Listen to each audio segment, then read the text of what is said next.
furacão Milton atingiu a costa da Flórida, provocando destruição, caos e morte. Mas Apocalipse fala desses eventos devastadores. E Apocalipse nos mostra que essas catástrofes naturais são sim uma espécie de voz de Deus se comunicando com os homens, trazendo uma mensagem para nós. Então, bora lá ouvir essa mensagem? Curta, comente, se inscreva, bora para mais um vídeo. Primeiro, vamos dar uma olhadinha aqui. O negócio é assustador. Como que a Romanos fala que os atributos invisíveis de Deus podem ser vistos por meio da criação. E, obviamente, aqui a gente tem uma criação caída. A natureza hoje geme por conta do pecado humano. E um reflexo é isso aqui. A gente também pode ver aqui o caráter de Deus aqui nesses furacões. Dá uma olhada nisso.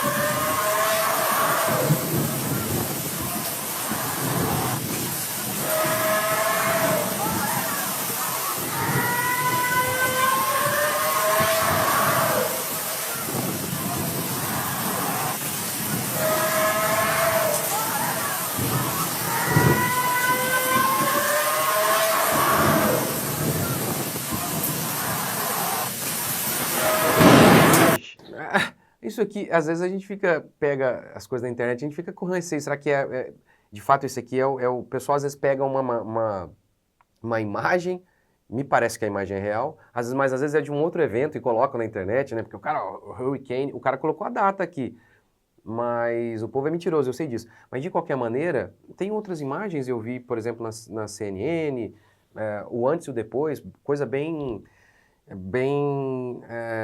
tudo bem devastado mesmo, né? De qualquer maneira, se isso aqui não for em relação ao momento de agora, lá mesmo, ainda assim a coisa é bem feia mesmo, essas coisas são terríveis. Então vamos lá. Primeira coisa a se dizer sobre todo tipo de desordem na natureza. Tudo o que sofremos em relação a essas catástrofes naturais tem a ver com o pecado humano. Adão ele comeu do fruto proibido, por isso Deus feriu a terra com cardos e abrolhos, que são nada mais, nada menos do que espinhos. Um espinho machuca. A expressão cardos e abrolhos, portanto, referem-se a todo tipo de desordem que passaria a existir na natureza e provocaria dor, sofrimento e morte. Afinal, quem já pegou um espinho ali de maneira desavisada, sabe o que acontece. Você se machuca. Cardos e abrolhos são cânceres e tumores, tempestades e furacões, tsunamis e terremotos. Paulo diz em Romanos que a natureza geme por conta do pecado humano. Antes do pecado, o ferro não feria, o vento não matava, a água não afogava. Sendo assim, as catástrofes naturais são o juízo de Deus contra o pecado de toda a humanidade. Paulo, em Romanos 1, diz que a ira de Deus se revela do céu contra toda a impiedade e perversão dos homens. Como? Essas catástrofes são uma maneira de Deus manifestar a sua ira.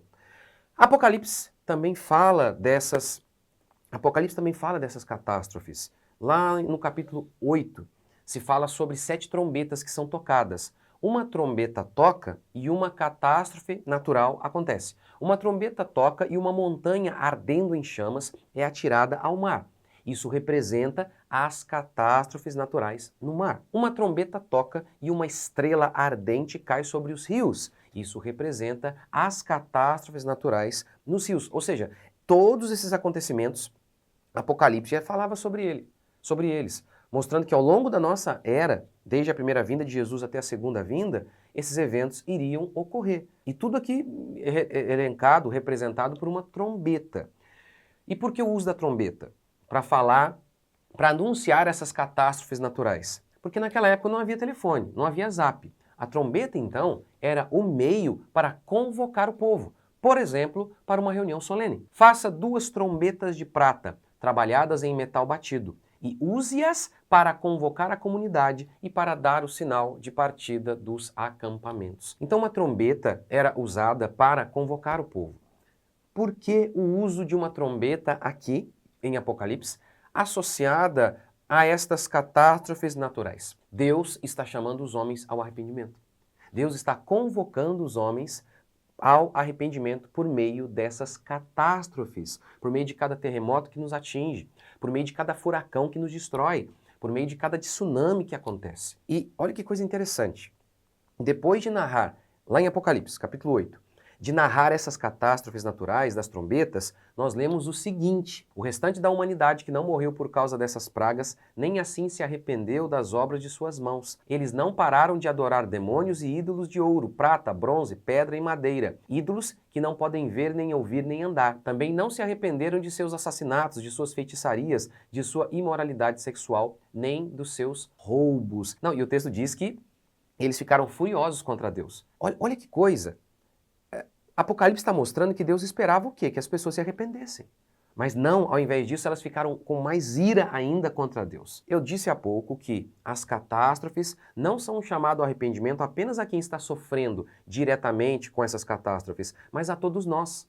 Os discípulos se aproximaram de Jesus e falaram sobre pessoas que morreram no desastre da Torre de Siloé e que havia desabado sobre essas pessoas, e eles também falaram sobre aquelas outras pessoas que morreram sobre a opressão de Pilatos. E Jesus retruca eles. Vocês acham que esses homens morreram porque eles eram mais pecadores do que os restantes que sobreviveram?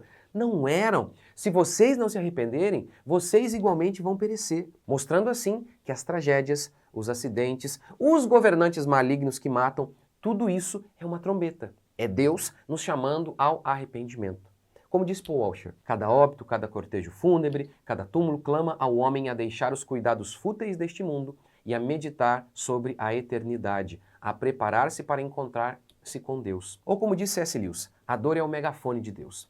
Deus sussurra em nossos ouvidos por meio de nosso prazer. Fala-nos mediante nossa consciência, mas clama em alta voz por intermédio de nossa dor. Este é o megafone para despertar o homem surdo. Mas muitas vezes, como os homens de Apocalipse, ficamos irados diante do sofrimento. Levantamo-nos e estendemos o dedo em riste a Deus, como se Ele fosse o culpado, como se Ele fosse o réu. Ao invés disso, deveríamos nos ajoelhar e nos humilharmos como Neemias fez, diante do estupro que acontecia em Israel, do assassinato de crianças e de toda a destruição em Israel. Diante de tudo isso, ele disse, tudo isso aqui, tudo isso que sofremos é menos do que merecem os nossos pecados.